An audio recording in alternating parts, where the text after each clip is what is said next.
हम इस वक्त लखनऊ की सबसे हाई प्रोफाइल कॉन्स्टिट्यूएंसी में हैं, सरोजनी नगर। यहां से अभिषेक मिश्रा हैं जो कि पूर्व मंत्री हैं अखिलेश यादव की सरकार में। उनको यहां मैदान में उतारा है। सामने है राजेश्वर सिंह। अभिषेक मिश्रा कैंपेन कर रहे हैं, उनके साथ में है। अभिषेक जी, आपका कैंपेन किन चीजों को लेकर के? क्योंकि राजेश्वर तो राष्ट्रवाद की बात कर रहे हैं, वो लाल टोपी की बात कर रहे हैं और पाकिस्तान की बात हो रही है। आप किस चीजों को लेकर कैंपेन कर रहे हैं? हम तो लोगों के मुद्दों को लेकर कैंपेन कर रहे हैं। लोगों के दिल तक पहुंचना है, उनको विश्वास दिलाना है कि हम लोग हमेशा आपके बीच के थे। आज 10 साल से हम लोग यहाँ लोगों के बीच हैं, उनके सुख दुख में शरीक होते हैं। उनके कोई बात होती है घर परिवार में, उनके लिए खड़े होते हैं। हमारे घर परिवार में वो आते हैं और जो मुद्दे स्थानीय हैं, अब जैसे हम लोग यहाँ आपके सरोजनी नगर में बड़ेगांव क्षेत्र में जो है, यहाँ पे आज पिछले 5 साल पहले जब भारतीय जनता पार्टी प्रत्याशी आई थी तो उन्होंने वादा किया था सीवर लाइन बिछाने का। और आज मैं पूरा क्षेत्र सुबह से टहल रहा हूं 7:30 बजे से। लोगों की सीधी शिकायत है कि 5 साल में एक बार प्रत्याशी जी विधायक बनने के बाद, मंत्री बनने के बाद लौट करके नहीं आई। लोग ये शिकायत कर रहे हैं कि उनके घर जाओ तो उनकी सिक्योरिटी बाहर रखती थी और फिर कह देती थी कि घर में नहीं है, वापस चले जाइए। किसी से मिले नहीं, किसी को सम्मान नहीं दिया, लोगों को बेइज्जत किया। लोगों में आज सीवर नहीं है। आप बताओ, बड़ेगांव में इतने सालों बाद सीवर की समस्या, ये आबादी पूरी डेवलप हो गई, लेकिन उस पे वो काम है। रोजगार काम है। महंगाई से लोग बेहद परेशान है। महंगाई ने कमर तोड़ दी है लोगों की। जो 60-70 रुपए में वो मिल जाता था खाने का तेल, वो आज 250 रुपए में बिक रहा है। एम्प्लॉयमेंट की बड़ी समस्या, लोगों की नौकरियां चली गई। इन मुद्दों को लेकर के लोगों के बीच है। सर राजेश्वर, कितना बड़ा चैलेंज है आपके लिए?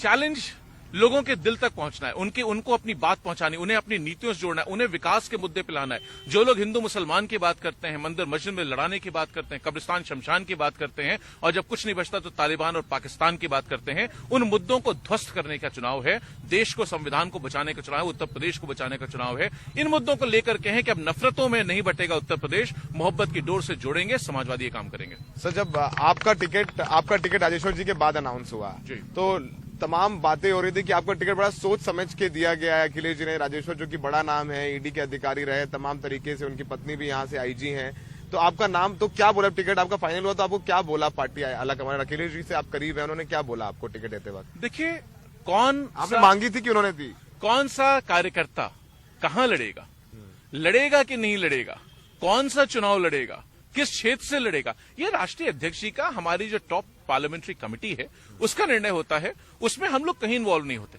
अगर वो हमसे ये कह देते कि आप चले जाइए गोरखपुर लड़ लीजिए, तो हम वहां चले जाते। कहते बनारस चले जाना, लोकसभा लड़ लेना, उनके खिलाफ लड़ लेते। हम लोग पार्टी के सिपाही, हम लोग नेता में और अपनी नेता की नीतियों में विश्वास रखते हैं। मैं IIM अहमदाबाद की नौकरी छोड़ करके अगर आज आपके बीच राजनीति कर रहा हूं तो बहुत कुछ छोड़ के राजनीति कर रहा हूं। हम लोग इस जज्बे के साथ राजनीति कर रहे हैं कि उत्तर प्रदेश को बदलना है, उत्तर प्रदेश की तकदीर बदलनी है। तकदीरें तब बदलती हैं जब तदबीरें बदलती हैं। तदबीरें बदलती हैं। सर, जो आपके एक दूसरे राजेश्वर हैं, उनकी पत्नी यहाँ से आईजी हैं, अभी भी सिटिंग ऑफिसर है, उसको लेकर के आपको क्या कहना है? देखिए, पार्टी ने उसके खिलाफ शिकायत की है और मुझे विश्वास है कि चुनाव आयोग इस डायरेक्ट कॉन्फ्लिक्ट ऑफ इंटरेस्ट को पहचानेगा। वो पूरा उत्तर प्रदेश आज देख रहा है, पूरा हिंदुस्तान आज देख रहा है, पूरा सरोजनी नगर विधानसभा आज ये देख रही है कि इस चुनाव आयोग उस पर निर्णय लेता क्या है। सच में लोग क्या कहते हैं? क्या सच में जो निरपेक्षता की बात करती है भारतीय जनता पार्टी और की सरकार जब थी तब करती थी, और आज चुनाव आयोग को वो एप्लीकेशन दी गई है, तो चुनाव आयोग उस पर क्या निर्णय लेता है, उससे बहुत बड़ा मैसेज जाएगा। और ये सिर्फ लखनऊ सरोजनी नगर में नहीं मैसेज जाएगा, ये पूरे उत्तर प्रदेश में जाएगा, हिंदुस्तान में जाएगा। सर, आप चूंकि मंत्री रह चुके हैं, आपको लोग यहाँ पहचानते हैं। लोग ये कह रहे हैं कि समाजवादी पार्टी का बड़ा ब्राह्मण कार्ड है, ये तमाम चीजें हैं और सब ये लिखी जाते हैं रोज। इन सब चीजों को कैसे देखते हैं आप? देखिए, समाजवादी पार्टी वो पार्टी है जो सबको साथ लेके चलना चाहती है। मैंने भी आपको कहा ना, धर्म के नाम पे हिंदू, मुसलमान, सिख, ईसाई, पारसी, जैन, बौद्ध, ग्रामीण, अमीर, गरीब, इन लड़ाइयों में नहीं पड़ना चाहते हम। ये लड़ाइयां हैं ही नहीं हमारी। हमारी लड़ाई रोजगार है, हमारी लड़ाई नौकरियां हैं। आप मेरे साथ हो, आप अभी गड्ढा मुक्त उत्तर प्रदेश की आपको सच्चाई दिखा देता हूं। कैमरा अगर पलट दो तो सच्चाई दिख रही है। दाहिने देख लो, बाएं देख लो, पीछे देख लो, आगे देख लो। ये उत्तर प्रदेश, ये लड़ाई है। लोगों को रोजगार देने की लड़ाई है, नौकरियां देने की लड़ाई, सुरक्षा देने की लड़ाई है। एनसीआरबी का डेटा, भारत सरकार के नेशनल क्राइम रिकॉर्ड ब्यूरो का जो डेटा है, उसके हिसाब से कानून व्यवस्था ध्वस्त हो चुकी है। लोग मारे जा रहे हैं। नौजवान हमारा जब रोजगार मांगता है तो उसको बट से मारा जाता है। बच्चियां धरना देती है तो वहां पुलिस, महिला कांस्टेबल नहीं लगाई जाती है, जानबूझ करके पुरुष कांस्टेबल लगाए जाते हैं। जिन लोगों पे बड़े बड़े अपराध हैं, उन्नाव के विधायक जी की कहानी आपने देखी होगी, जिनको उनके वो मुख्यमंत्री आवास में बैठ के चाय पी रहे हैं। हाथरस की बिटिया की सच्चाई किसको नहीं पता? खुशी दुबे की बात कौन नहीं जानता? किसके दिल में वो दर्द नहीं है आज? तो ये तो कहने की बातें हैं। और जहां तक सबकी बात करता हूं, आज आपने क्योंकि सिर्फ ब्राह्मण का सवाल पूछा, उस पर जवाब दे दूं अलग से। ये सच है, आज उत्तर प्रदेश में हर वर्ग नाराज है, ब्राह्मण बहुत ज्यादा नाराज है। ब्राह्मण का अपमान किया इन्होंने, और ब्राह्मण कभी अपमान नहीं भूलता।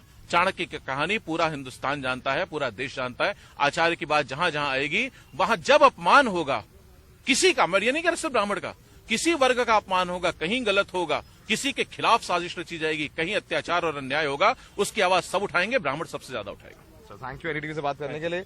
इन्होंने बोला है कि इनके मुद्दे विकास के हैं, लोगों के मुद्दे हैं, नफरत की राजनीति नहीं करना चाहते। तो अभिषेक के लिए भी बहुत इंपॉर्टेंट इलेक्शन है, एक हाई प्रोफाइल कैंडिडेट इनके सामने, और ये खुद भी हाई प्रोफाइल है क्योंकि मंत्री रहे हैं और बड़ा नाम है। तो ये जिम्मेदारी बड़ी अखिलेश जी ने अभिषेक जी के कंधों पर दी है। विनीत के साथ लखनऊ में सौरभ शुक्ला, एनडीटीवी इंडिया।